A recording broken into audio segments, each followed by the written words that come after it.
Do it again. It's a good question.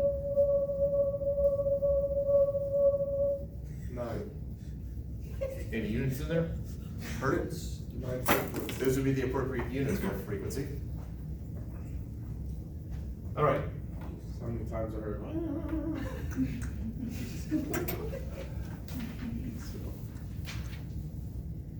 And if you came up with your prediction of 9 hertz, which is below the threshold of human hearing, then how would you know? How could you actually test it? You get a You know what? you get one of those things that measure hertz. The frequency? Yeah, frequency. Hertz is a unit. You would measure frequency. Okay. Let's say that we're not that sophisticated, although we do have something that can do that. There's probably some math involved. Most likely. That's my guess. All right. Now we get to go through the joy of trying to figure out how it turns out. Oh, here we go. This is your captain speaking. That's 440 hertz.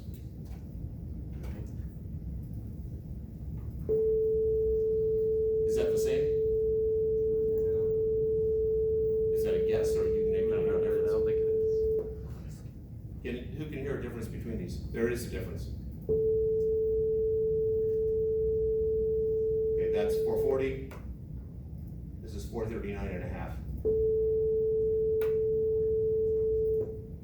So you sort of hear one, then you 3 hear it, 4. Anyone else hear a difference? Nope. Yeah, I can't either. There's a group of us. Justin, can you hear it? All right, just wanted to see if we got at least half of us who can't hear it. All right, for those of you who can't hear it, and for those of you who think you hear it, you might or not. Now, some people have very finely tuned ears. I'm gonna first play the 439.5 and then I'm gonna play 440 on top of it.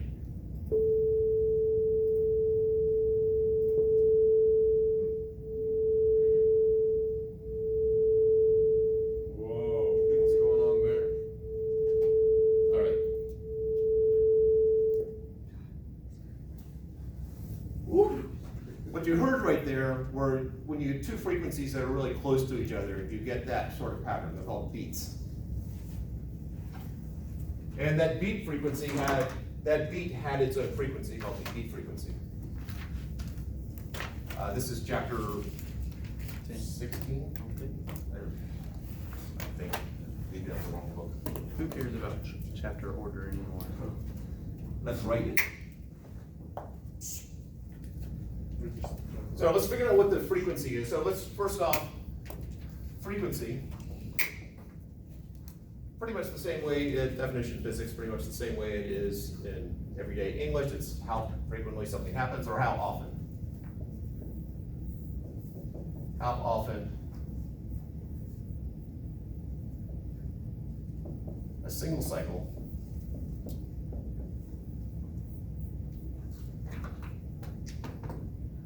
of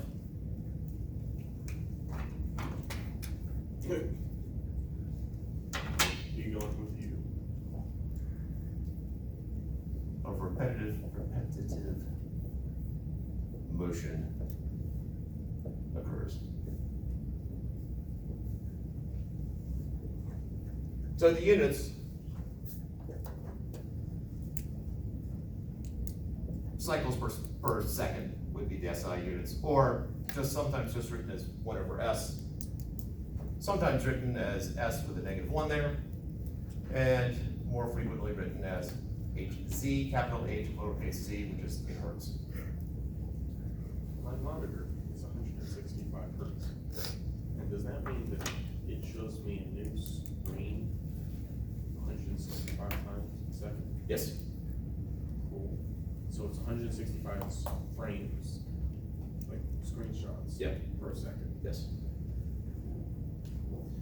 Have you seen the anti-grav helicopter? Nope. Do you mean like the thing where it looks like it's not spinning? Yeah. Yeah. That's because the frequency of the whatever was taking the video was in sync with the frequency of the blades. so that it looked like the blades weren't moving, but actually this blade became that blade, that, you know, it was spinning. Or if you watch the vibrating string lab that I had posted, it looks like the string's not moving because the string was vibrating at 60 hertz and the camera films at 60 hertz. And so it basically, it was here, then the string would go back and be basically in the same place when it took the next picture. So it looked like the string wasn't moving. Did you mean to do that? Pardon? Did you mean to do that? I did not. I wish it had not done that. I had to stick something next to the string just so you could hear that, so you knew that it was moving. Okay, so if we flip that upside down, so 1 over the frequency, if we flip it upside down, think about the units of 1 over the frequency. That's the number of seconds per cycle. In other words, it's how long does it take to create 1 cycle of repetitive motion? So the time to create 1 cycle of motion. I guess 1 cycle of repetitive motion.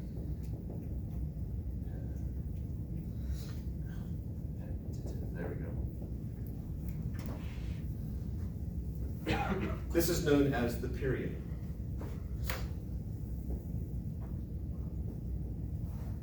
And the symbol for period, it is a time, but you can't just use a lowercase t. The symbol for period is a capital T. And this is the reason I don't use capital T for tension, because we're going to use it for period. I'm assuming there is going to be tension in this unit. Tension does show up when we talk about how fast a wave travels along the line.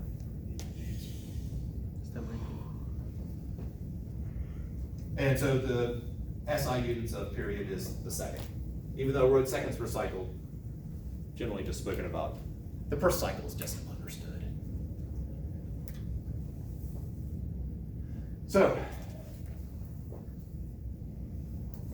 they're reciprocals of each other. So if I play these at the same time, the question is how long, what is the period here? How long does the beat take to go from silence back to silence again? In seconds.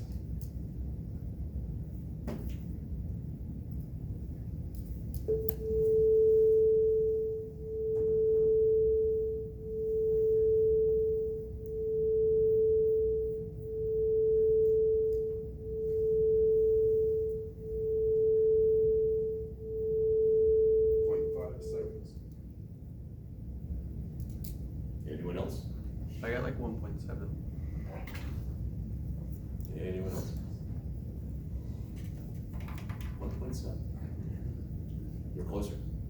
I used to stop. Yeah. Do you time 1 cycle or do you time? I tried to do 2, so, and they were both similar. But I could just be. Let's do the incredibly accurate counting out. 1001, 1002, 1001, 1002, 1001, 1002. So it's supposed to be 2 seconds. That was close. So my beat period, 2 seconds. So my beat frequency is what?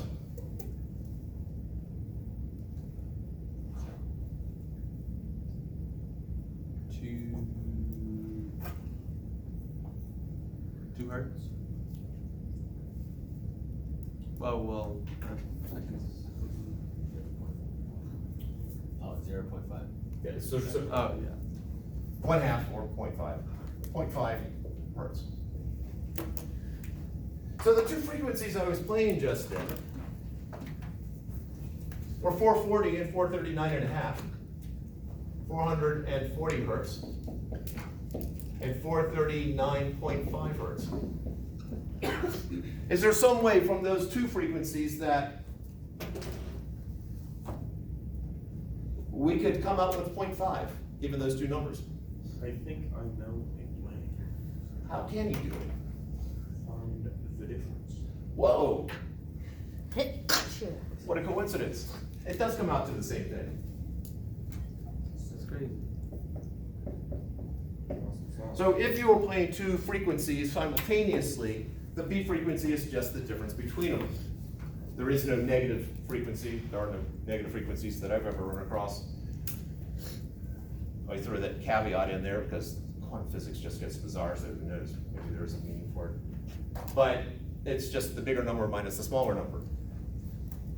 So if I played 440.5, I should have the same beat frequency.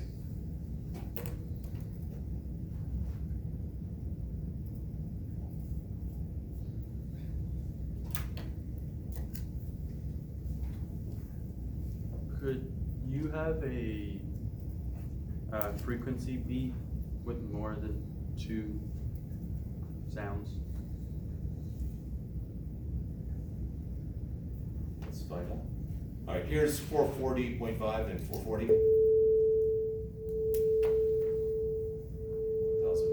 1001, 1002, 1001, 1002. Fairly accurate counting there. All right, so a third one. I have not tried this before, so. If you go like 440.5 instead of 440.5, 440, and 439.5. 439.5. All right, here's fourth. All right, so here's all of them at the same time. Give me a great sound.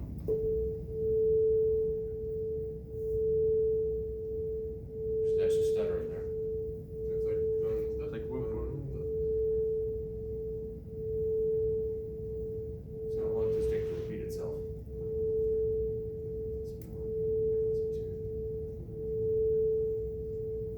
I think it's a little longer than 2 seconds.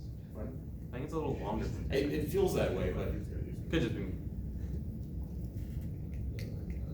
I'll have to play with that around with that a little bit later.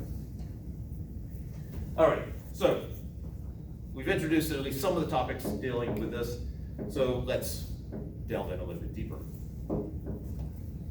Actually, since I have the visual here, one of the things I did is I took, basically it's a sine wave that I plotted out, and then I took another sine wave, plotted it out. So they should look very similar to each other. They both start at 0, and this one ends on the way down, and this one ends just after going down and starting to come back up. So I took I took this one, and I traced it onto a transparency here.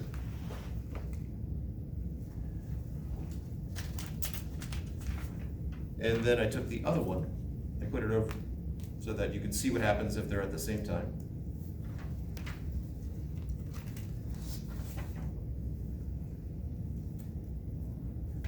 Line up the starting points. Very good tracing skills. Hey, learn some stuff in kindergarten. Or whatever. All right, so the zeros start out, so they start out in sync. Hopefully that you can see it. I'm assuming all of you have great eyesight. So the peaks are pretty much in the same spot, but they get farther and farther off as you go. So they're no longer, definitely not in sync here.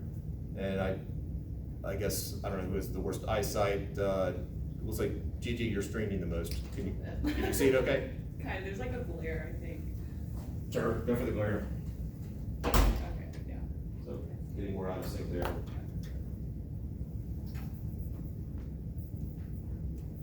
All right. Ready for all the international fans.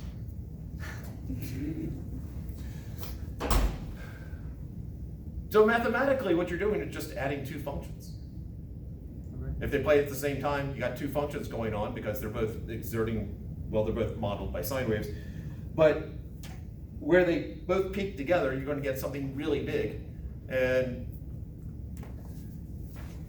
so those had an amplitude of 1. This is the combination of the two. Obviously, water spilled on it, but the amplitude is 2 here. And so you basically almost 2, almost doubled in size there, and it gets smaller as you go. And if you extend that, you get this. This is the loud sound of the beat, and this is where it gets silent. And then it gets loud again, and then silent again. So that's, okay, so the previous was showing the frequency. That, Yes, that's. that is up to around here. This is that. And it going down, like, okay, so it's going up and then down, and then up and then down, and then Yeah. up and then down. So how does that correlate with that? It goes up and down, up and down, up and down, up and down, but meanwhile, the amplitude is getting smaller. Oh, AM radio, amplitude modulation.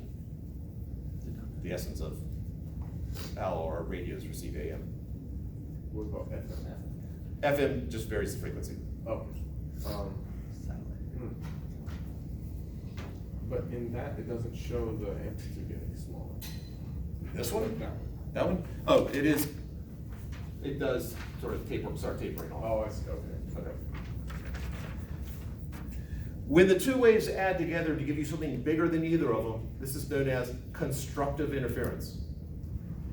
If the two waves add together to give you something smaller than what you started with, destructive interference. Destructive.